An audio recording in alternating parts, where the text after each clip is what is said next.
Remixed by Emo and RTM Text.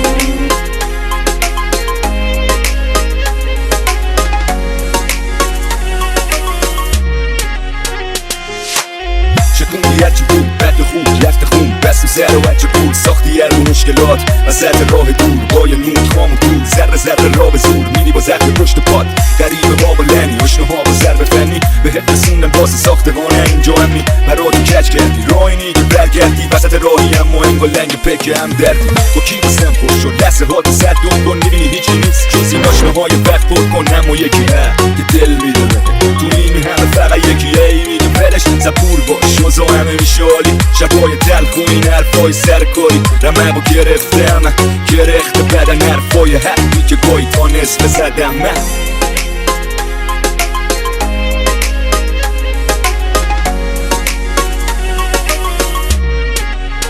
بگو بس اینجا یه مردی هست که تیفون است هر روز عالم و پشت میده میره بیرون جراب دست با هر آشغالی که میبینه میگه اون رفته اما باور نداره رفتی اون دیوونه است اون دیوونه است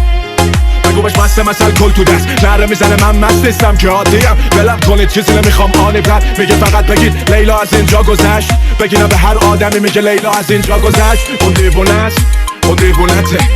بگو بهش ما هم خسته شدیم نمیدونیم کنیم باور نره های ظهر که گریه های شب جلوی عکس مادر نداره مونس که خواهم میگیم آخه آدم رفته داشت یارو مرج خاطرش میشه داغو نمیدونیم این عشق یا که فاجعه است نمیدونه تو این شبا تو هم کردی به یکی عادت بدونه جان به جان تسلیم میکنه جلوی تقدیر به علی آخر اون دیوونه است اون دیوونته اون دیوونته اون دیوونته اون دیوونته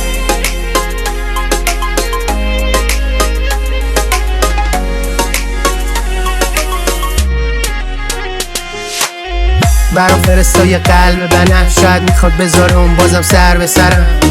باشه سال لب صخره قدم زدم ترسم از این بود دلم پرچه فقط نه الان ما رفیقاش دم ساحله اینا کلادا تو دستش و شبش کامله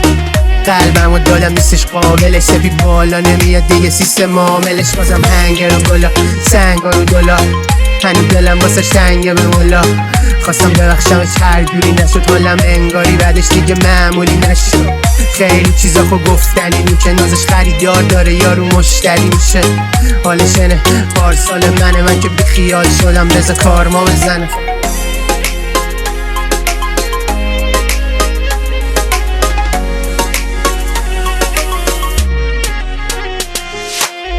نمیشه دورم برو خالی اصلا بالا نمیرم که بخوام بیام پایین چون میدونی این که جای مانی جای موندن آدمی با حالمون نی نه من که رفتم تو هم برو هر لحظه خودت بزن جلو من